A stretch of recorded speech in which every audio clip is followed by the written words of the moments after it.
Blakely Larson didn't mean to end up in the middle of a riot. She'd only come to the downtown music festival to clear her head after losing her third job in 2 months. But by the time the headliner hit the stage, the crowd had swelled into chaos, drunken shouting, people pushing, someone throwing a bottle, sirens in the distance. She tried to move, but the bodies pressed too tightly around her, her breath caught, panic rising in her throat. "Hey, hey. Careful," she shouted, stumbling backward as 2 men shoved past her, knocking her into a barricade. She was dizzy, her ankle twisting. She tried to push forward, but another wave of people surged in the opposite direction. Someone elbowed her ribs. She cried out, bent forward, a hand gripped her wrist, a strong, steady hand. "I've got you," a deep voice said near her ear. "Come with me." She didn't even see his face at first, just a tall man in a dark jacket, cutting through the crowd like it was water. He didn't let go of her wrist as he pulled her through a narrow opening between the security fence and a vendor tent. They kept moving past the chaos, behind a line of parked cars, and suddenly they were on a side street, quiet and empty except for the sound of her ragged breathing. Only then did he finally stop, turning to face her. "You okay?" he asked, his voice calm but urgent. She blinked up at him. He was older than her by a few years, late 30s maybe. Clean-shaven, dark brown eyes, jaw tight like he was still bracing for something. I think so," she said, her voice shaking. "That was insane. You were about to get trampled." "I didn't realize it would be that packed," she admitted. "I just needed air." The man looked at her for another second, then slowly released her wrist. "You sure you're not hurt?" "My ankle's a little sore, but I'll live." He nodded, then glanced down the street. "I have a car a block over. Let me give you a ride. You don't want to walk through that again." She hesitated. "You don't even know me." He looked back at her. "And you don't know me. But I just dragged you out of a borderline riot, so I feel like we skipped a few steps." That actually made her laugh, the tension in her chest loosening. "Fair point," he offered his hand. "I'm Asher Grant." She took it. "Blakely Larson." They walked in silence for a few seconds before he added, "I don't usually do this, by the way, pull women out of crowds, offer strangers rides." "Well, I don't usually accept them," she said, "but tonight's been weird." He pressed a button on a key fob and the sleek matte black car in front of them blinked its lights in Aston Martin. Blakely stopped walking. "You drive this?" she asked, eyebrows raising. Asher glanced at her. "Yeah," she blinked. "Okay. That explains the watch, too." He looked down at the gold timepiece on his wrist like he hadn't noticed it. "I guess it does." Inside, the car was warm, quiet, and smelled faintly of leather and something spicy she couldn't name. He drove smoothly, confidently, not saying much until they were several blocks away. "Where to?" he asked. "Just drop me near 4th and Main. I can walk from there." "You sure?" "Positive. I live close." He nodded. "All right." She glanced at him. "You from here?" "Born and raised." "You don't seem like the festival type." "I'm not. I had a meeting at the rooftop bar nearby, saw the crowd go sideways from the balcony and came down to help." She stared. "You left a rooftop lounge and walked into that chaos to help. You looked like you needed it." She swallowed hard and looked out the window. Her heart was still hammering. "You okay now?" he asked a moment later, softer this time. "I think so," she said. "Thanks to you." He pulled up to the curb near the intersection she'd mentioned and put the car in park. She moved to open the door but paused. "You didn't have to do all that, but I'm glad you did." He gave her a small smile. "Me too." She opened the door, stepping out into the cool night air. "Well, good night, Asher Grant." "Good night, Blakely Larson." She turned to walk away, her mind buzzing. She didn't know who he really was besides Rich, clearly, but something about the way he looked at her lingered. She didn't expect to see him again, but she did. 3 days later, she was leaving the cafe she sometimes worked shifts at when a black car rolled to a stop at the curb. The window lowered. "Need a ride, Blakely?" Her heart skipped. "Asher," he stepped out, wearing a navy button-down and jeans that somehow still looked expensive. "I was driving by, saw you." She crossed her arms. "You're telling me you just happened to be near this cafe?" He grinned. "No, I asked around." The girl at the counter said you worked here sometimes. You tracked me down, you're surprised? Yes.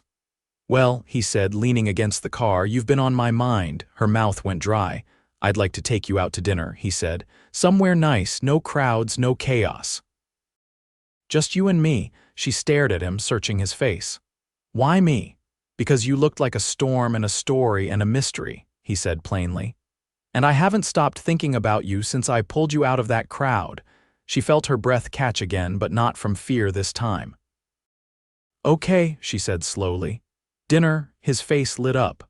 Tonight, she nodded. Dress nice, he added. I'll pick you up at 7.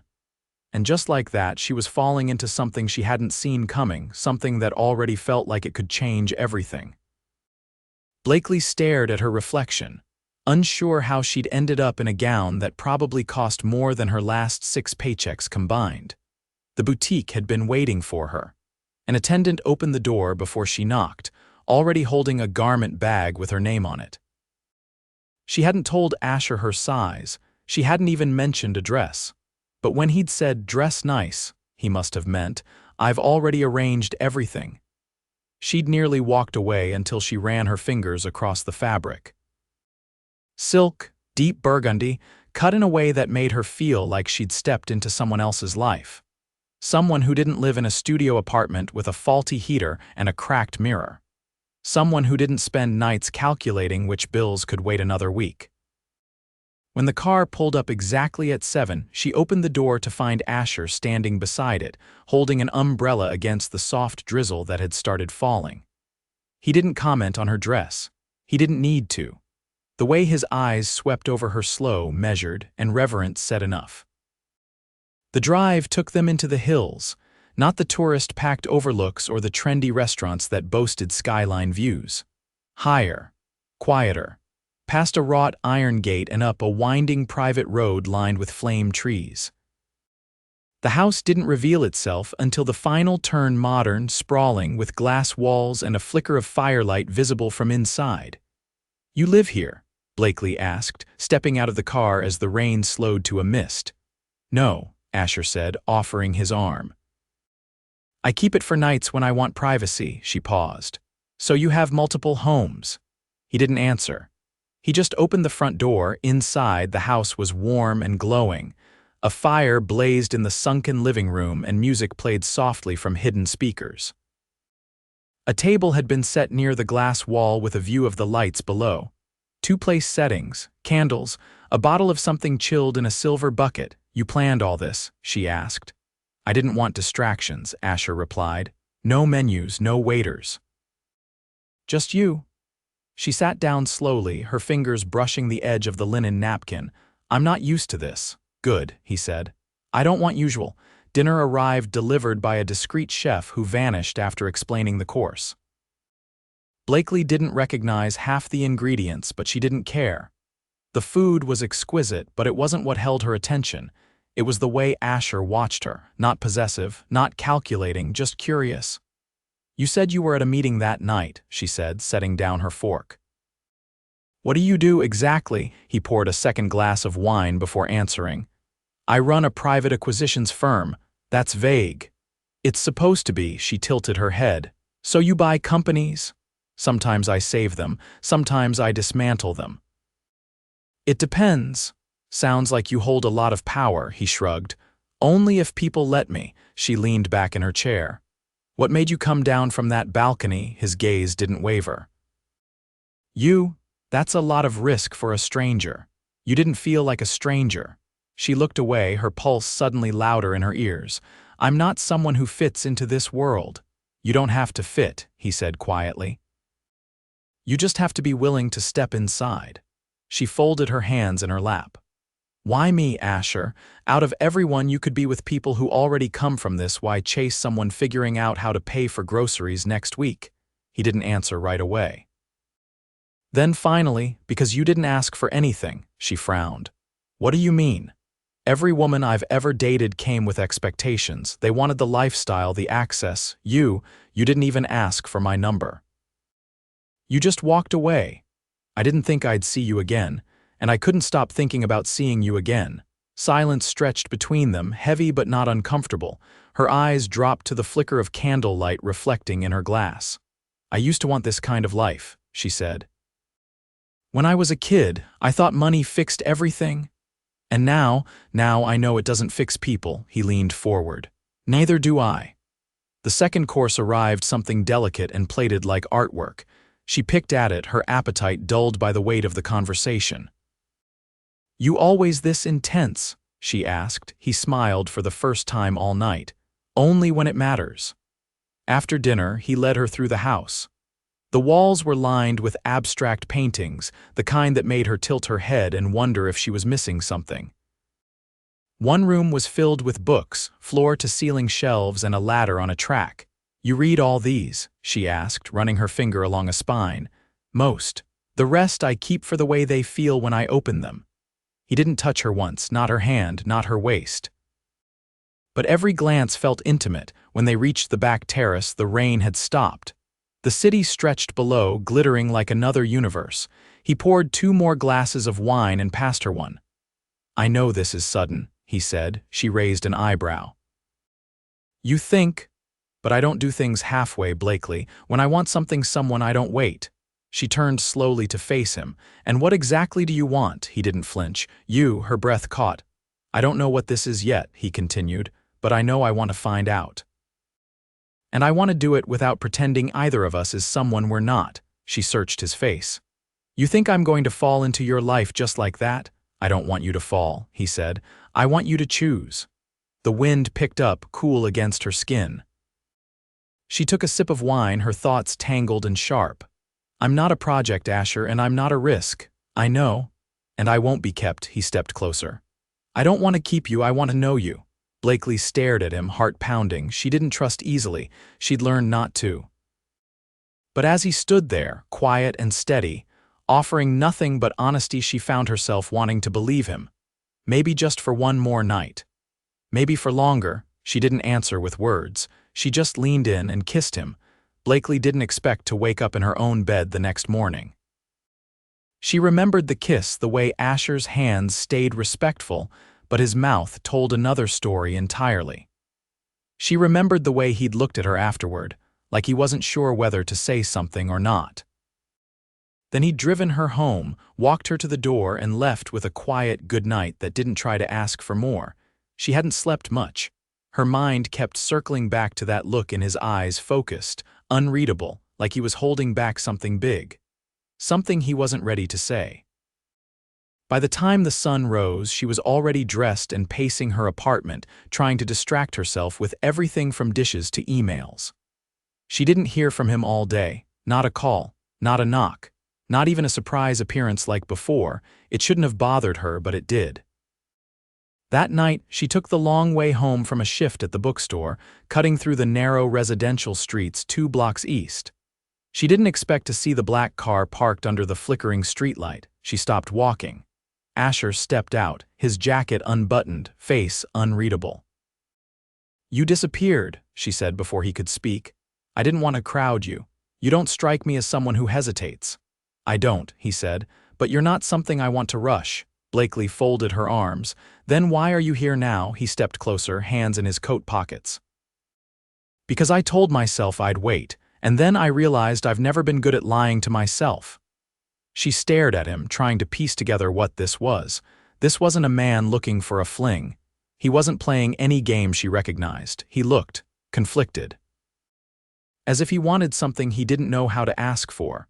"I have one rule," she said, her voice low. "Don't go quiet on me. If you're going to walk into my life like that, you don't get to vanish." "I didn't vanish, I stood still." "What does that even mean?" Asher hesitated. "I'm used to being in control. Of everything, but you," he shook his head slightly, "you make me feel like I'm standing on the edge of something I can't manage." She blinked.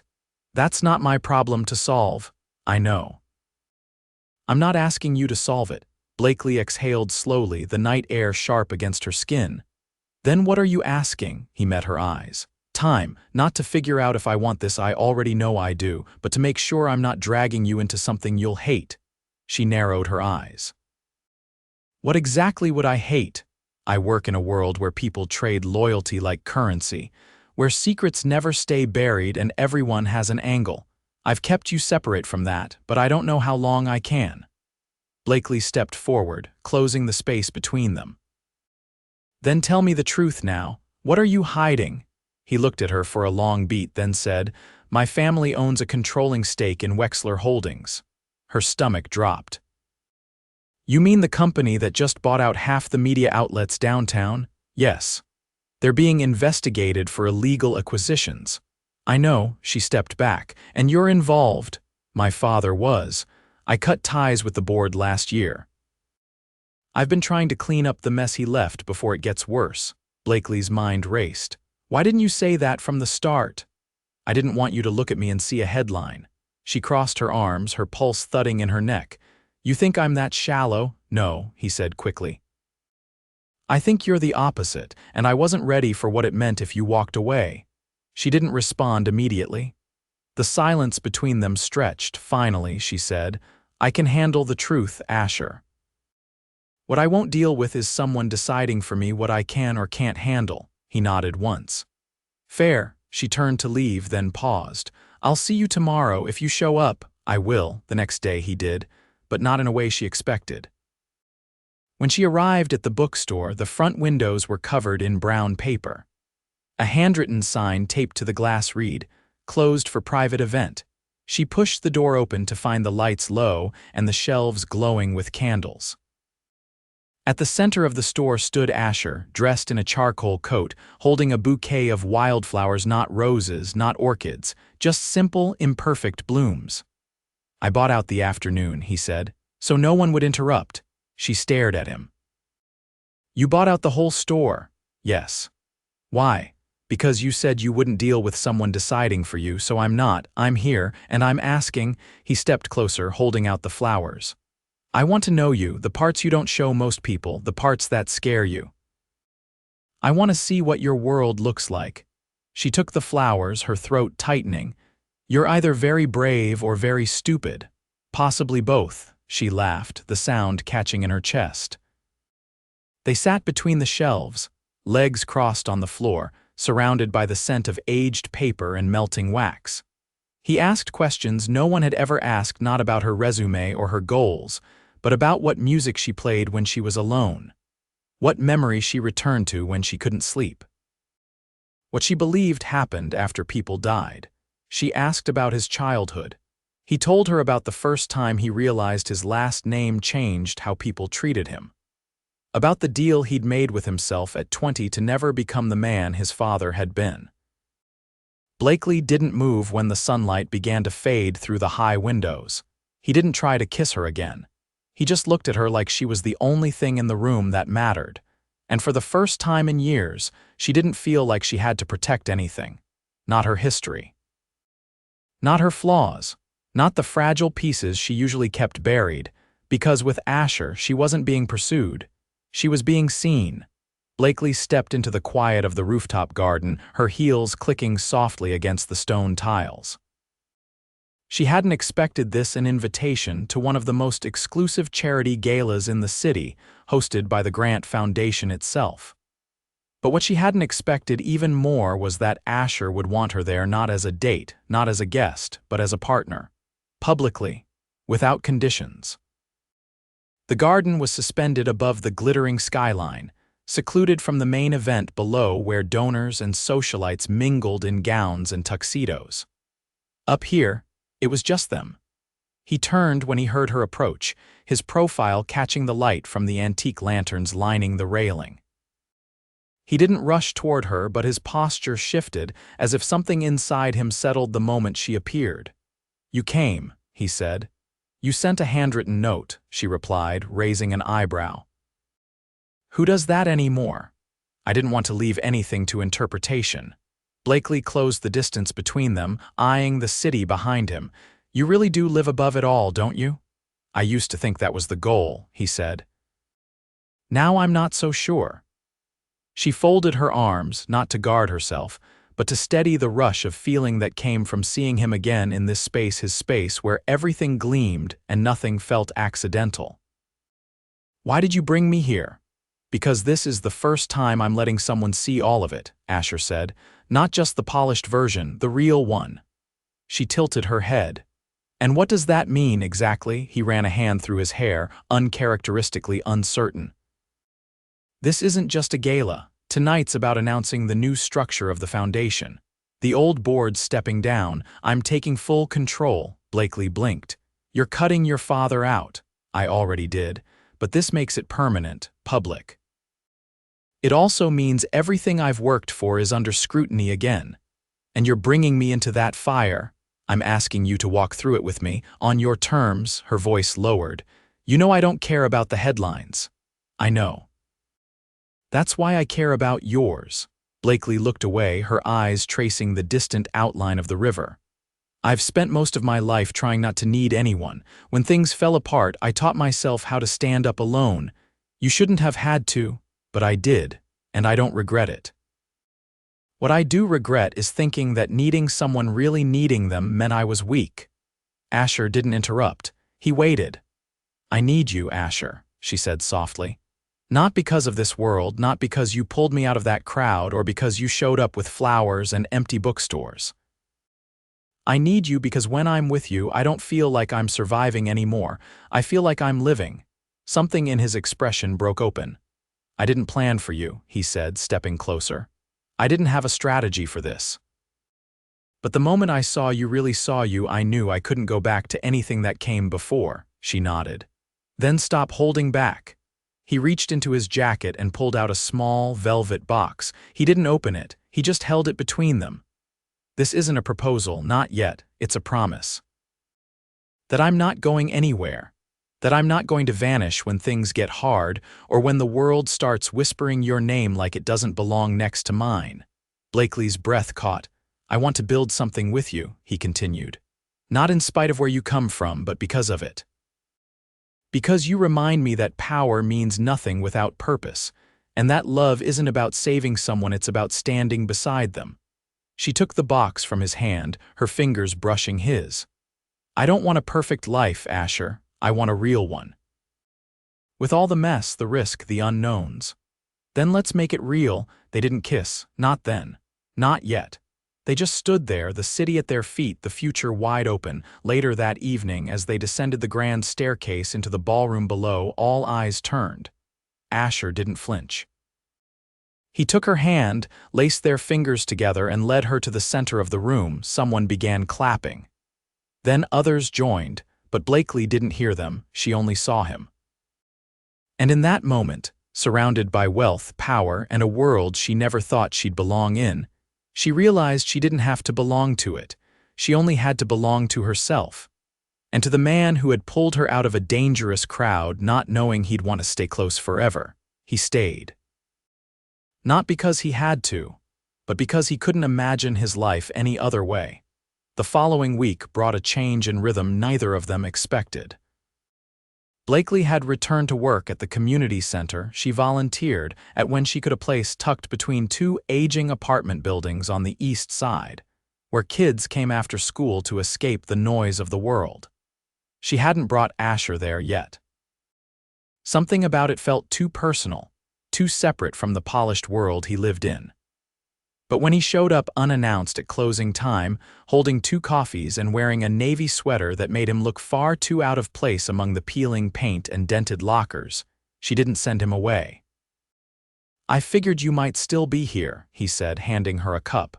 Hazelnut, no sugar, just like you never admit you like it. She took it, eyeing him. You remembered. I remember everything. They sat on the old bleachers in the gym, the overhead lights buzzing faintly. Below them, a few volunteers were stacking chairs and sweeping confetti from a birthday party held earlier. You really want to see it all, don't you? She asked after a long moment. I do, he said without hesitation. And I want to be part of it, not just observe. Blakely sipped her drink, watching him. This place isn't glamorous, it's loud, messy, half the plumbing barely works. I grew up thinking success was marble floors and silent rooms, Asher said. But lately, I've started to think maybe I had it wrong. She turned toward him. What changed? You. The next day, he returned with 2 architects and a donation contract folded in his jacket. He didn't tell her what he was planning until after he signed it. You can't just renovate the entire center without talking to the board, she said, stunned, holding the paperwork. I already did. They approved it on the condition that you help lead the redesign. I'm not qualified. You're the only one qualified where it counts. Blakely looked down at the blueprint. A new roof, proper heating, a library, a garden for the kids. It wasn't just generous, it was intentional. Why are you doing this? She asked, her voice cracking. Because this is your world, he said, and I want to live in it with you. Later that week, she met his mother. It happened over brunch in a quiet restaurant near the waterfront. Elegant, reserved, and sharper than any boardroom executive Blakely had ever met, Elizabeth Grant studied her with the quiet intensity of a woman who'd spent her life navigating power dynamics. I was told you don't come from much, Elizabeth said, folding her napkin. I wasn't aware we were rating people by background, Blakely replied evenly. Asher's hand moved under the table, brushing hers once. Elizabeth arched a brow. You're direct. I've had to be. There was a pause, then Elizabeth nodded. Good. That means you won't let this family devour you, Blakely blinked. Excuse me. My son is the only decent legacy this name has left. And it would mean nothing if he ends up with someone who doesn't challenge him. I don't plan on being anyone's accessory. Then I suppose we'll get along just fine. Afterward, as they walked along the harbor, Asher raised an eyebrow. That went better than I expected. I think she likes me, Blakely said, slipping her arm through his. She respects you. That's rarer. As winter softened into spring, everything shifted. The community center renovations began. Asher started joining her there once a week, painting walls and hauling boxes with the same ease he signed multi-million-dollar contracts. The kids adored him. He taught them chess. She teased him about his terrible drawings during art hour. They made a strange pair, the billionaire and the nonprofit girl, but somehow they worked. One night, after they returned from a walk through the park, he stopped her at her door. You haven't asked me anything about the future, he said. I figured we were building it already. He stepped closer. I want more. I know, she whispered. So do I. He reached into his coat pocket and pulled out a ring, a single sapphire set in a band so simple and elegant it took her breath away. I told you once I wasn't proposing, that I was promising, Asher said, his voice low, but I'm ready now. Not to change your life, just to share it. She stared at the ring, then at him. You're sure? I've never been more. She took the ring, slid it onto her finger, and smiled through the tears rising in her throat. Then yes. They didn't plan a massive wedding. Instead, they held it in the courtyard of the newly finished community center, surrounded by the kids, the staff, and a few close friends. The walls were painted in bright colors, the garden already blooming with early tulips. Asher wore a tailored gray suit. Blakely wore a white dress with pockets.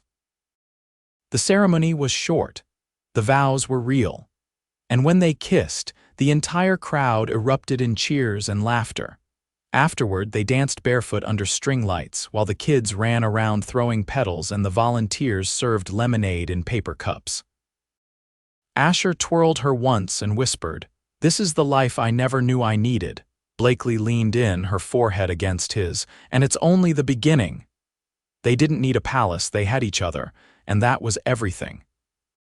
Months later, they sat on the back porch of their modest home just outside the city, a place with old trees and a creaky fence, and a spare bedroom they hadn't decided what to do with yet. Their hands were laced together, a quiet hum of summer crickets in the background. I used to think love was something that demanded everything from you, Blakely said softly. And now I know it gives more than it takes. Asher kissed her temple. We built this together, she nodded, and we'll keep building. He looked at her, eyes warm. Whatever comes next, we face it together. And they did, always.